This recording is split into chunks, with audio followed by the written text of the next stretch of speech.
గొర్రెల స్కీమ్ కు సంబంధించి వివరాలు ఇవ్వాలంటూ పశుసంవర్ధక శాఖ అధికారులకు ఈడీ లేఖ రాసింది. గొర్రెల పంపిణీలో పెద్ద మొత్తంలో అవకతవకలు జరిగాయంటూ తమకు సమాచారం వచ్చిందని, ఈ నేపథ్యంలో ఆ వివరాలు కావాలి అంటూ ఈడీ లేఖ రాసినట్లుగా సమాచారం అందుతోంది.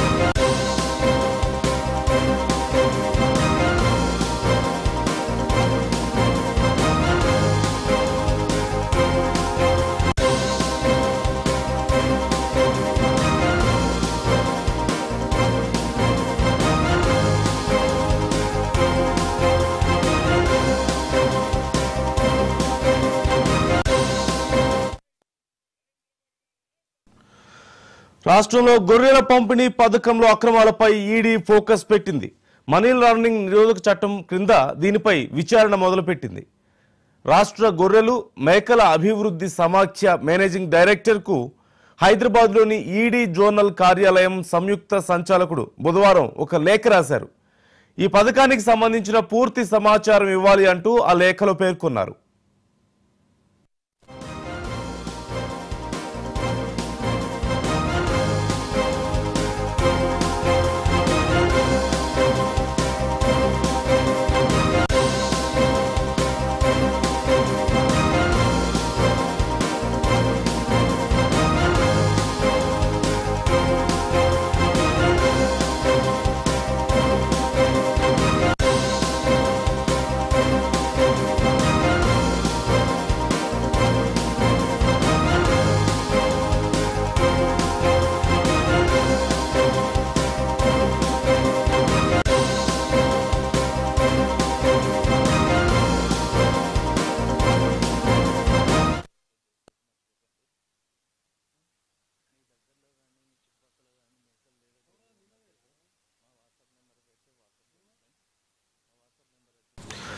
రాష్ట్రంలో గొర్రెల పంపిణీ పథకంలో అక్రమాలపై ఈడీ ఫోకస్ పెట్టింది. మనీ లాండరింగ్ నిరోధక చట్టం క్రింద దీనిపై విచారణ చేపట్టనున్నామంటూ రాష్ట్ర గొర్రెల మేకల అభివృద్ధి సమాఖ్య మేనేజింగ్ డైరెక్టర్ కు హైదరాబాద్లోని ఈడీ జోనల్ కార్యాలయం సంయుక్త సంచాలకుడు బుధవారం లేఖ రాసి వివరాలను తెలియజెప్పండి అంటూ కోరారు. ఈ పథకానికి సంబంధించిన పూర్తి సమాచారం ఇవ్వాలి అంటూ వారు లేఖలో పేర్కొన్నారు. పూర్తి సమాచారం మా ప్రతినిధి శ్రీకాంత్ అడిగి తెలుసుకుందాం. శ్రీకాంత్, ఈ గొర్రెల పంపిణీ స్కీమ్ కి సంబంధించి ఒక పెద్ద స్కామ్ జరిగింది అనే ఉద్దేశంతో ఈడీ ఫోకస్ చేసినట్లుగా మనకు కనిపిస్తోంది.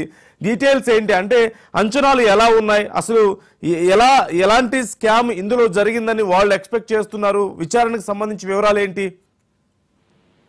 నందు, ఈ గొర్రెల స్కామ్ కు సంబంధించి రోజుకో మలుపు పెరుగుతుందని చెప్పొచ్చు. ఇప్పటికే అప్పట్లో మా దగ్గర నుంచి గొర్రెలు సేకరించారు కానీ డబ్బులు ఇవ్వలేదని కొంతమంది ఫిర్యాదు నేపథ్యంలో ఇది కేసు బుక్ అయ్యి ఏసీబీ తర్వాత ఎంక్వైరీ ప్రారంభించిన తర్వాత లోతుగా దర్యాప్తు చేసిన కొద్దీ నిధులు పక్కదారి మళ్లించారు. అంటే చూపెట్టి యూనిట్ కాస్ట్ చూపెట్టి ఆ యూనిట్ కాస్ట్ తగ్గట్టు అమౌంట్ తీసుకున్నారు కానీ యూనిట్ ఇక్కడ లబ్ధిదారులు చేకూర్చలేదు. ఫేక్ లబ్ధిదారు ఫేక్ ఉండడం, ఇటు గొర్రెలు సమకూర్చకపోవడం, ఇక్కడ బిల్లు చెల్లింపులు ఇవన్నీ ఫేక్ అని ఏసీబీ గుర్తించడం జరిగింది. ఈ నేపథ్యంలోనే ఎవరెవరు బాధ్యులు ఉన్నారని క్రమంగా అరెస్ట్ చేసుకుంటూ వస్తున్నారు. అయితే ఇక్కడ మనీ లాండరింగ్ అనేది జరిగిందని చెప్పి ఈడీ గుర్తించినట్టు తెలుస్తుంది. ఈ నేపథ్యంలోనే ఈడీ కూడా ఎంటర్ అయింది.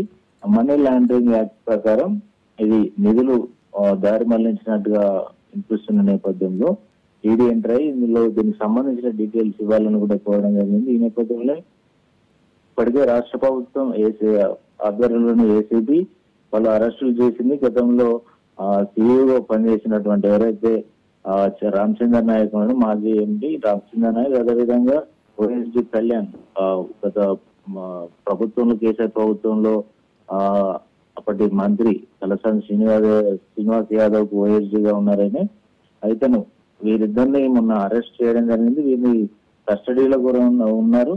అయితే కొన్ని విషయాలు వీళ్ళు వెల్లడించడం లేదని కూడా తెలుస్తుంది. అయితే దాదాపు మన ఇక్కడ వింత పరిస్థితులు కూడా చూడవచ్చు. ఎందుకంటే రిపోర్ట్ ప్రకారం bike number plate, auto number plate, తర్వాత కొన్ని చిన్న చిన్న వెహికల్స్ సంబంధించి ఈ వెహికల్స్ నెంబర్ ప్లేట్లు వేసి లారీలలో తరలించామన్నట్టుగా ఫేక్ సృష్టించారు.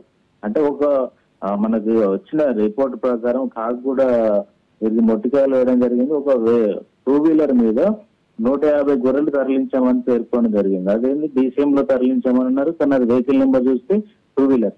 ఇట్లా ఎన్ని జరిగాయి అనేది ఎంక్వైరీ ఇంకా కొనసాగుతుంది. దాదాపు మొదట్లో ఇది 100 కోట్ల స్కామ్ అని గుర్తించినప్పటికీ ఇప్పుడు ప్రస్తుతం ఒకరి దగ్గర విచారణ జరుగుతుంది, అరెస్టుల పర్వం కొనసాగుతున్న నేపథ్యంలో దాదాపు 600 నుంచి 700 కోట్ల స్కామ్ జరిగిందనేది ప్రాథమికంగా గుర్తించినట్టుగా తెలుస్తుంది. ఇంకా ఎంక్వైరీ నడుస్తుంది. అయితే మనీ లాండరింగ్ ఈ డబ్బంతా ఎక్కడ ట్రాన్స్ఫర్ అయింది, ఎవరి ద్వారా ఎవరికి ట్రాన్స్ఫర్ అయింది, ముఖ్యంగా అన్ని కోణాల్లో కింది స్థాయి వెటర్నరీ డాక్టర్ల నుంచి మొదలుకొని పై స్థాయి అధికారుల వరకు ఎవరెవరి భాగస్వామ్యం ఎంతుందనేది ఇక్కడ ఇది కేవలం అధికారుల వరకే పరిమితమైందా శ్రీకాంత్? ఇంకా అంటే చాలా ఇప్పుడు మీరు చెప్తున్న నంబర్ కంటే కూడా ఇంకా పెద్ద ఎత్తున స్కామ్ జరిగి ఉండొచ్చు అనేటువంటి అంచనాలు గతంలో చాలా మనం చూసాం కదా. గత ప్రభుత్వ హయాంలో కూడా ప్రతిపక్షాలు చెప్పినాయి, ఆ తర్వాత ప్రభుత్వం మారిన తర్వాత కూడా దానికి సంబంధించి ఫోకస్ చేస్తున్నాం అంటున్నారు. బట్ ఇది కేవలం అధికారుల వరకే పరిమితం అవుతుందా? ఈ విచారణ అయినా సరే, ఈ స్కామ్ అయినా సరే పెద్ద తలల ప్రమేయం ఏమైనా ఉండే అవకాశం లేదంటారా?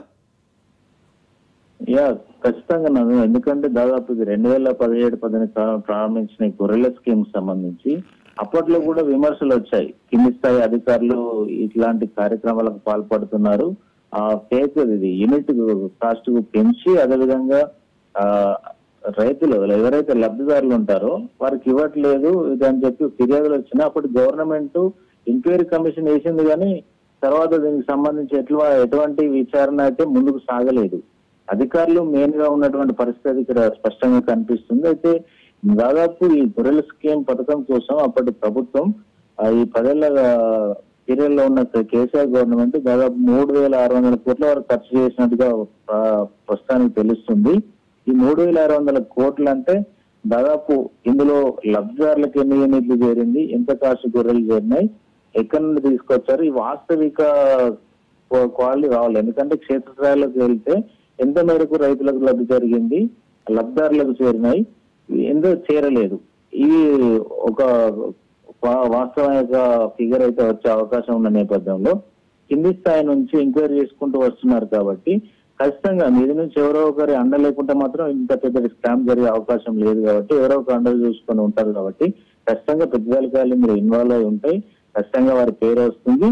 ఈ కోణంలోనే కింద మొదలైతే ఎవరైతే ఇన్వాల్వ్ అయి ఉన్నారో క్షేత్రస్థాయి నుంచి వెటర్నరీ డాక్టర్ మొదలుకొని కింది స్థాయి అధికారుల నుంచి మొదలుకొని ఈ పై స్థాయి వరకు వచ్చింది. ఇప్పుడు దాన్ని ఎవరైతే గతంలో సీగా పనిచేశారో కాంతినా నాయక్, అదేవిధంగా మాజీ మంత్రికి సంబంధించిన ఓఎస్డీ దాదాపు 10 ఏళ్ల పాటు ఆయనతో పాటే ఉన్నారు, ఓఎస్డీగా ఉన్నారు కళ్యాణ్, ఆయన కూడా ఇందులో కీలకంగా ఉన్న నేపథ్యంలో నిన్న ఏసీబీ విచారిస్తున్న సందర్భంలో వారు మాట దాటవేసే పరిస్థితి వచ్చిన నేపథ్యంలో ఏసీబీ కీలకంగా సేకరించిన సమాచారాన్ని వారు ముందుంచడంతో అవాకై వాస్తవ విషయాలు చెప్పినట్టుగా మనకు తెలుస్తుంది. ఇందుకు ఖచ్చితంగా ఇందాక మీరు ప్రస్తావించినట్టు పెద్దలు ఉండే అవకాశం ఖచ్చితంగా ఉంది.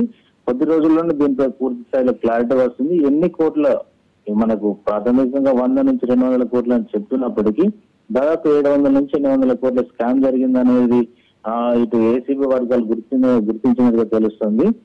ఖచ్చితంగా రానున్న రోజుల్లో ఈ పెద్ద తలకాలు ఎవరైతే వారిని ఆదేశించారో, ఎవరి అండ చూసుకొని ఇంత పెద్ద స్కామ్ చేశారనేది ఖచ్చితంగా బయటకు వచ్చే అవకాశం మాత్రం కనిపిస్తుంది. Right, thank you Srikanth.